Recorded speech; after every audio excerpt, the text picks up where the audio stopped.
Is now one of my favorite episodes of television ever. So let's talk about what it is about Gangle's journey that made it so amazing. My name is Deep Cut. Gamers call me Deep in the Box or Jack Cut sometimes. And if you subscribe in the digital circus, do you subscribe in real life? Now, each episode of the Amazing Digital Circus is supposed to focus on a different character, with the previous episode being more about Zubul and Kane, and today's episode being more about Gangle. We all knew that things would get pretty dramatic for the character-centric episodes as we got more into the stories, and Gangle so far is the greatest example of that. With this being a prime example of something actually being a great episode, instead of just having a moment within it, that makes the episode itself feel great. In this episode, Gangle manages to convince Kane to do an adventure where they just work a normal fast food job, something Gangle did in real life before ending up in the circus, and something that Gangle acts like she enjoys. But of course, there's so much more going on here than what's on the surface. The episode opened with Gangle sad because her comedy mask had been broken, but thanks to Zubul with their many parts, Gangle is able to find a new comedy mask, which seems to totally change her mood.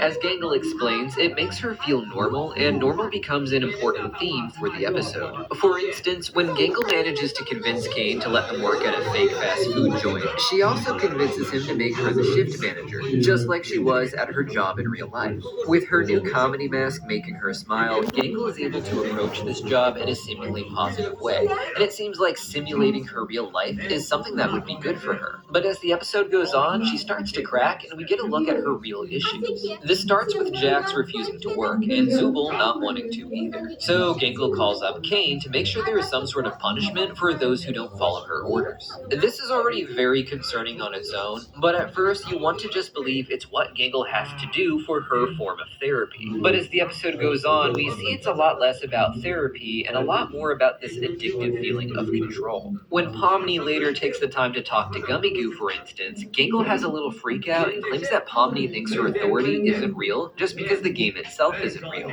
A lot of this seems to come from Gangle letting go of her childhood dreams, which we learn about in a training tape that Jax has to watch when he doesn't want to work. Here, Gangle mentions how working at Spudsies also means letting go of your dreams, such as creating your own manga-styled webcomic.